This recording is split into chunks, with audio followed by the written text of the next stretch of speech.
मेरा नाम अखिलेश कुशवाहा है। आई होप कि आप बहुत अच्छे होंगे और अच्छे से स्टडी कर रहे होंगे। आज हम पढ़ने वाले हैं दो चर राशियों के रैखिक समीकरण, यानी pair of linear equation in two variables.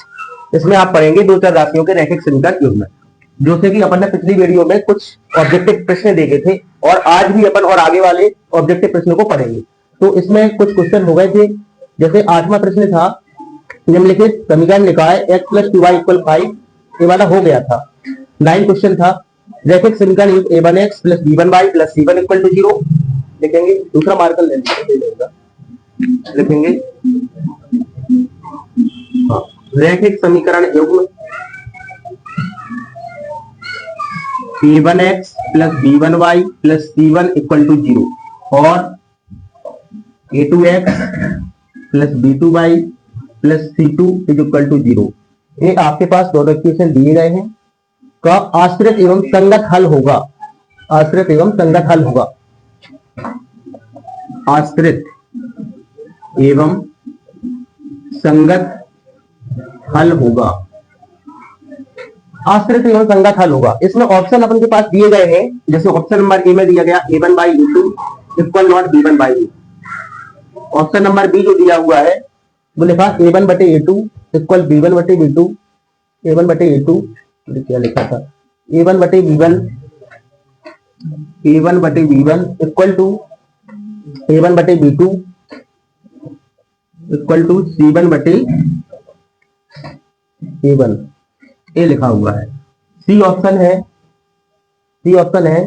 a1 बटे a2 इक्वल b1 बटे b2 इक्वल c1 बटे c2। और चौथा ऑप्शन दिया गया है a1 बटे a2, डी ऑप्शन है a1 बटे a2 इक्वल b1 बटे b2 इक्वल नॉट c1 बटे c2। ये ऑप्शन 4 दिए गए। तो हमें इसमें बताना है रैखिक समीकरण युग्म a1x plus b1y plus c1 equal to 0 और a2x plus b2y plus c2 equal to 0 का आश्रित एवं संगत हल होगा। आश्रित और संगत हल, देखो आप लोगों को पता है कि निकाय जो होता है कंसिस्टेंसी, यानी निकाय मतलब संगत। संगत किस किस में होता है, एक तो होता है प्रत्यक्षी रेखाओं में और एक होता है आपका संपाती रेखा में। ठीक है, अब उसने क्या पूछा, आश्रित एवं संगत हल। आश्रित का मतलब होता है अनंततः अनेक हल। ठीक है, तो आपको अनंततः अनेक हल वाली कंडीशन में देखना है। आपकी ये कंडीशन तो है नहीं है, अद्वितीय हल वाली ये कंडीशन तो कहीं शो नहीं कर रही है। तीसरी नंबर की जो कंडीशन है a1 बटे a2 इक्वल b1 बटे b2 इक्वल c1 बटे c2, तो इसका आंसर आपका सी नंबर का उत्तर हो जाएगा। इसका आंसर हो जाएगा a1 by a2 equal b1 by b2 equal c1 by c2, क्योंकि उसने अपन से पूछा आश्रित और संगत हल। आश्रित का मतलब वही होता है जो जिसमें समीकरण निकाय के अनंततः अनेक हल हो। ठीक है, अनंततः अनेक हल हो, तो ये कहलाएगा 9 का ऑप्शन नंबर सी हो जाएगा। a1 by a2 equal b1 by b2 equal c1 by c2। अब आते हैं फिल इन द ब्लैंक्स का पहला क्वेश्चन है अनंततः अनेक हल होने पर रेखाएं कैसी होती है। हमें बताना है अनंततः अनेक हल होने पर रेखाएं इन्फिनिटी एनी सॉल्यूशन।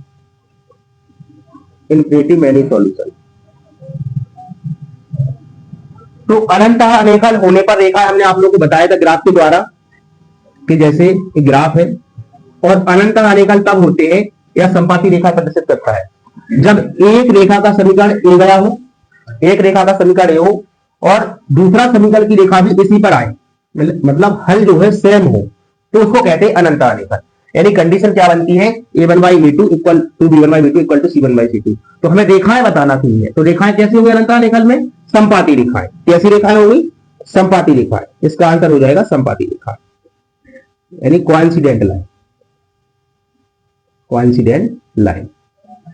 संपाती रेखाएं प्रदर्शित करेगा। ठीक है, अब इसका जो नेक्स्ट क्वेश्चन है a1 by a2 equal not b1 by b2 की स्थिति में रैखिक समीकरण एवं का हल आपसे पूछा गया है। फिर से वही कंडीशन बार बार पूछा जा रहा है। 3 कंडीशन है अपने पास, a1 by a2 equal not b1 by b2। अब इसमें समीकरण का हल पूछा गया है। पूछा गया कि इस स्थिति में रैखिक समीकरण एवं का हल बताइए। तो रैखिक समीकरण एवं का हल क्या होगा, इस कंडीशन में क्या होता है, ये अद्वितीय हल की कंडीशन है। हमने आप लोगों को पिछले वीडियो में बताया था अद्वितीय हल। अद्वितीय हल की कंडीशन होती है, क्यों, क्योंकि a1 by a2 equal not b1 by b2। अगर दोनों अनुपात बराबर नहीं होते हैं तो अद्वितीय हल की कंडीशन होती है। बताया था कि नहीं बताया था, अब तीसरा प्रश्न, यदि रेखाएं समानांतर है इस स्थिति में समीकरण युग्म, अगर अब बताना है अपन को तीसरा प्रश्न, तीसरा, यदि रेखाएं समानांतर है तो युग्म बताना है। यदि रेखाएं समानांतर है तो इस स्थिति में समीकरण युग्म, तो इस स्थिति में समीकरण युग्म, समीकरण युग्म डॉट डॉट डॉट है, यानी किस प्रकार का है, संगत है या असंगत है, तो आपको पता होना चाहिए। जब समानांतर रेखाएं होती है तो हमने आप लोगों को बताया निकाय कैसा होता है, असंगत होता है, यानी कि इनकंसिस्टेंस। ठीक है, जब रेखाएं समानांतर होती हैं, समानांतर होने की जो कंडीशन होती है, a1 by a2 equal b1 by b2 equal not c1 by c2, ये कंडीशन होती है। मतलब इस कंडीशन में निकाय का कोई भी हल नहीं होता है, इसको हम बोलते हैं निकाय असंगत होता है। इस कंडीशन में निकाय असंगत होता है, बाकी दोनों कंडीशन में निकाय संगत होता है। ठीक है, तो अब हम बताने वाले हैं चौथा प्रश्न, इसमें आंसर आ जाएगा असंगत। चौथा जो है उसमें लिखा हुआ है 3x minus y plus 8, 3x minus, इसको हम मिटा लेंगे,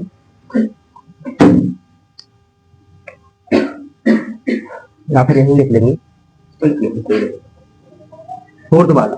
ठीक है, इसमें रहेगा 3x minus y plus 8, 3x minus y plus 8 equal to 0, और 6x minus k y, 6x minus k y plus 6x minus k y equal minus 16 लिखा हुआ है, इक्वल माइनस 16।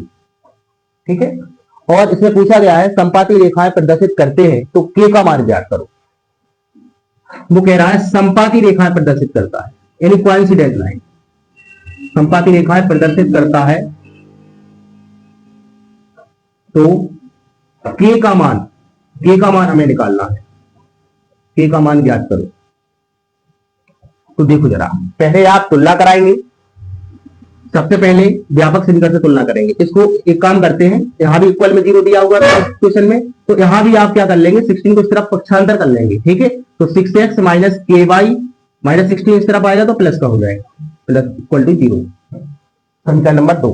अब हम लिखेंगे व्यापक समीकरण से तुलना करने पर। तो व्यापक समीकरण तो सबको पता है ना, व्यापक समीकरण a1x plus b1 y plus c1 equal to 0 और a2x plus b2 y plus c2 is equal to 0 से तुलना करने पर, तुलना कराएंगे। जैसे ही तुलना करेंगे तो यहां से a1 बराबर क्या निकल के आएगा, पहले समीकरण की तुलना पहले से होगी, दूसरे वाले समीकरण की तुलना दूसरे से होगी। तो a1 बराबर आएगा 3 और b1 बराबर आएगा -1 और c1 बराबर आएगा 8। ठीक है, इसी प्रकार a2 इक्वल टू आएगा 6, b2 इक्वल आएगा -k और c2 इक्वल टू आएगा 16। ये हमने लिख लिया है। अब प्रश्न क्या कह रहा था, क्योंकि संपाती रेखाएं प्रदर्शित करता है, तो संपाती रेखाएं प्रदर्शित कब करता है, जब समीकरण निकाय के अनंततः हानिफल हो। ठीक है, क्योंकि संपाती रेखाएं प्रदर्शित करता है, संपाती रेखाएं प्रदर्शित करता है। संपाती रेखाएं जब प्रदर्शित करेगा तो हम क्या करेंगे, तो वो वाली कंडीशन लगा देंगे अनंत हानिफल वाली। ठीक है, तो अनंत हानिफल वाली जो कंडीशन होती है वो क्या होती है, a1 by a2 is equal to b1 by b2 is equal to c1 by c2 हमने लगा दिया है। a1 बाई a2 क्या है, a1 का मान है 3, a2 का मान क्या है 6 है, b1 का मान -1 है, b2 का मान -k है, c1 का मान हमारे पास 8 है, c2 का मान हमारे पास 16 है। इसको हमने रख दिया है। अब हमें k की वैल्यू फाइंड करना है, तो फर्स्ट और सेकंड कॉल करेंगे, इसके बाद सेकंड और थर्ड को हल कर सकते हैं, या फिर फर्स्ट सेकंड में ही अपना आंसर आ जाएगा, या फिर सेकंड और थर्ड को भी अपन हल कर लेंगे तो आ जाएगा। जैसे फर्स्ट सेकंड को लेते हैं, 3/6 लिखेंगे जब इक्वल -1/-k, क्रॉस मल्टी कर देंगे, तो 3 का गुणा कराएंगे 3k, माइनस का 3k आएगा, -k का 3 में मल्टीप्लाई किया -3k, 6 का -1 में हुआ तो -6 आ जाएगा, तो k इक्वल टू आएगा -6/-3, तो 3 2 6, माइनस माइनस का भाग लगेगा तो प्लस हो जाएगा, k इक्वल टू 2, k का अभी इस्तेमाल 2 हो जाएगा। ठीक है, और बस ठीक है, इसको भी हल करेंगे तो भी k बराबर 2 आएगा। जैसे अगर इसको भी आप हल करना चाहते हैं तो 8 2 16 हो जाएगा, तो 2 ही आएगा प्लस का। ठीक है, ये हो जाएगा। वीडियो अच्छी लगी हो तो लाइक करें, सब्सक्राइब करें और बेल आइकन दबाएं।